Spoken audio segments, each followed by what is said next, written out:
সিপিআইএমের সময়ের চাকরি আর বিজেপি সরকারের সময়ের চাকরি সম্পূর্ণ আলাদা। সিপিএমের সময়ের চাকরি আর বিজেপির চাকরির মধ্যে যে কতটুকু পার্থক্য আছে সেটা জেআরবিটি চাকরি পাওয়ার পর চাকরি প্রার্থীদের বক্তব্যে স্পষ্ট ফুটে উঠেছে। আমরা একবার শুনবো তারা কি বলেছেন। বামফ্রন্টের সময় কেমন চাকরি ছিল আর বিজেপির সময় কেমন চাকরি হচ্ছে, একবার শুনতে থাকুন তাদেরই বক্তব্য। তারপর আপনার মতামত আপনি কমেন্টস বক্সে জানাতেই পারেন। আমার নাম তাজউদ্দিন।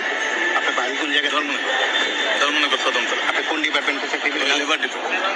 পূর্বে আমি 10,330-এর টিচার ছিলাম, গ্রাজুয়েট টিচার, বিএসসি ফিজিক্স। 10 বছর চাকরি করেছিলাম। যাই হোক, এখন আবার পুনরায় নিয়োগ পেয়েছি। রাজ্য সরকারের স্বচ্ছ নিয়োগ নীতির কারণেই আমাদের এই নিয়োগ। দীর্ঘ পরিশ্রম করে আমরা পরীক্ষা নিরীক্ষা দিয়ে সরকারের সেই স্বচ্ছ নিয়োগ নীতির কারণেই আমরা চাকরি পেয়েছি।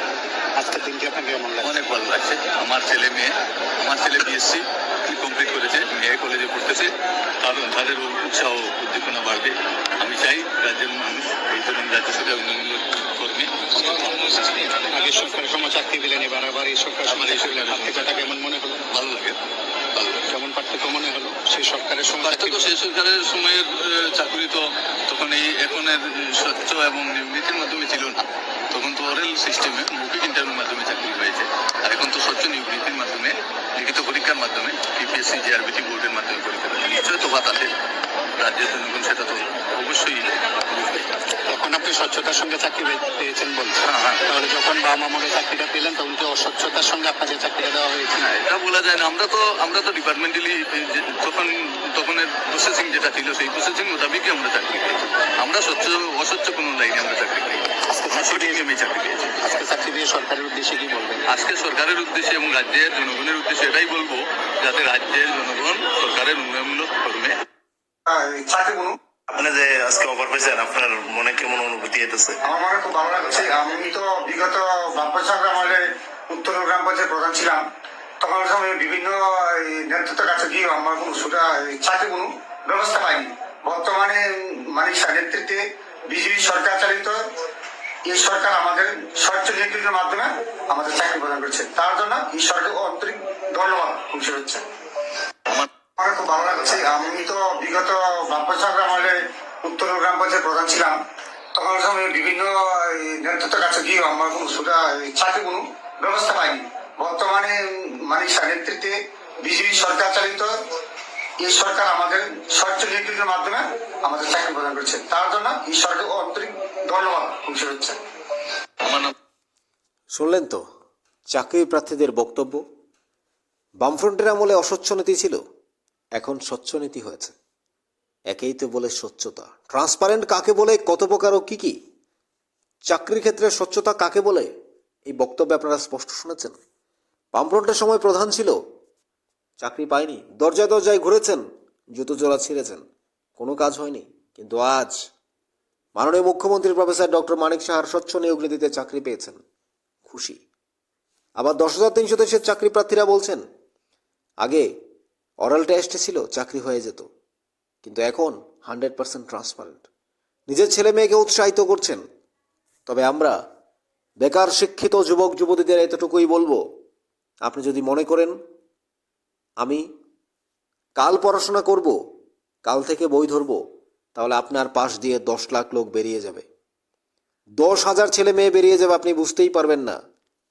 তাই 100% ট্রান্সপারেন্টে চাকরি পেতে হলে আপনাকে প্রমাণ করতে হবে, আপনাকে থাকতে হবে 1 থেকে 10-এর মধ্যে, না হলে আপনার চাকরি বাই বাই। আপনাকে সুযোগ গ্রহণ করতে হবে, আপনাকে কাজে লাগাতে হবে, আপনাকে দেখাতে হবে ট্যালেন্ট কাকে বলে, চাকরি কিভাবে স্বচ্ছতার মাধ্যমে দিতে হয়, সেটাই মাননীয় মুখ্যমন্ত্রী প্রফেসর ডক্টর মানিক সাহা সরকার করে দেখিয়েছেন। মাননীয় টিঙ্কু রয় মহোদয় জেআরবিটির মাধ্যমে দেখিয়েছেন। জেআরবিটি দপ্তর ছিল মাননীয় টিঙ্কু রয় মহোদয়ের হাতে।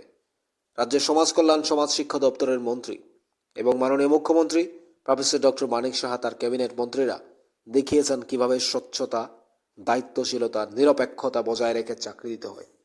10,323-এর মধ্য থেকে সিপিএমের আমলে চাকরি ছিল, তাদের চাকরি চলে গেছে, কিন্তু বিজেপির সরকারের সময় তারা চাকরি পেয়েছে। ঠিক অন্যদিকে আবার সিপিএমের গ্রাম প্রধান তিনি চাকরি পেয়েছেন, কিন্তু সিপিএমের সময় পাননি, বিজেপির সময় পরীক্ষা দিয়ে পেয়েছেন। একেই বলে ট্রান্সপারেন্ট। আর বিরোধীরা বলছেন ঘুষ দিয়ে চাকরি হয়, বিরোধীরা বলছেন চাকরি হয় না। তাহলে চাকরিগুলো কারা পাচ্ছে? 2800 ছেলে মেয়েকে একসাথে চাকরি দিল বেকার যুবক যুবতীদের 100% ট্রান্সপারেন্টের মাধ্যমে। বিগত দিনে এই ইতিহাস কেউ দেখেছে? মাননীয় মুখ্যমন্ত্রী প্রফেসর ডক্টর মানিক সাহা ত্রিপুরা রাজ্যে যে ইতিহাস সৃষ্টি করেছেন, মাননীয় মুখ্যমন্ত্রী প্রফেসর ডক্টর মানিক সাহা সরকার যেভাবে ত্রিপুরা রাজ্যে এক নতুন ইতিহাস তৈরি করে দেখিয়েছেন, আগামী দিনে বেকারত্বের জন্য যে সুন্দর রাস্তা দেখিয়েছেন, তার জন্য কি মাননীয় মুখ্যমন্ত্রী প্রফেসর ডক্টর মানিক সাহা সরকার একটা ধন্যবাদ প্রাপ্য হতে পারে না? অবশ্যই ধন্যবাদ প্রাপ্য। মাননীয় টিঙ্কু রয় মহোদয় জেআইবিডি দপ্তরের যারা এই পুঙ্খানুপুঙ্খভাবে নিরপেক্ষতার সাথে বজায় রেখে নিরপেক্ষ দায়িত্ব পালন করেছেন এই রেজাল্ট তৈরি করার ক্ষেত্রে, ট্রান্সপারেন্টের ক্ষেত্রে, সত্যি তারা ত্রিপুরা রাজ্যে নতুন ইতিহাস সৃষ্টি করে দিয়েছেন। এটাও তো অনেক বড়, এটা তো অনেক বড় পাওয়ার। মাননীয় মুখ্যমন্ত্রী যেভাবে নতুন করে হিস্টোরি করে দেখিয়েছেন রাজ্যের ইতিহাসে যে ট্রান্সপারেন্ট কিভাবে করতে হয়, সিপিএমের গ্রাম প্রধান কিভাবে চাকরি পায় ট্রান্সপারেন্টের মধ্যে, সেটা দেখিয়েছেন। আপনাদের কি মনে হয়? আপনারা কি ভাবছেন? বিজেপি সরকার যেভাবে চাকরিগুলো ট্রান্সপারেন্টে দিচ্ছে, বাম কংগ্রেস হোক, সিপিএম হোক, বিজেপি হোক, তিপ্রামথা, আইপিএফটি, যেই কোনো পার্টি, বিজেপি, এখানে কোনো রাজনীতি থাকবে না। রাজনীতি মুক্ত, দুর্নীতি মুক্ত, নিরপেক্ষ, স্বচ্ছতা, তার মধ্যেই চাকরি। বেকারত্ব এভাবেই তো সুযোগ পাবে। শুরু করুন আজ থেকে প্রস্তুতি, নইলে আপনিও বিপদে পড়বেন। আপনার পাশ দিয়ে আপনার বন্ধুরা চাকরি পেয়ে যাবে, আপনি ঘরেই বসে থাকতে হবে। চাকরি কখনো ট্রান্সপারেন্ট ছাড়া হবে না ত্রিপুরায়। মাননীয় মুখ্যমন্ত্রী যে ঘোষণা দিয়েছেন সেটাই হবে, মাননীয় মুখ্যমন্ত্রী যেটা চাইছেন সেটাই হবে। আপনাদের কি মনে হয়? জেআরবিডি চাকরি প্রার্থীরা খুশি তো? আপনাদের কি মনে হয় জানাবেন কমেন্টস বক্সে।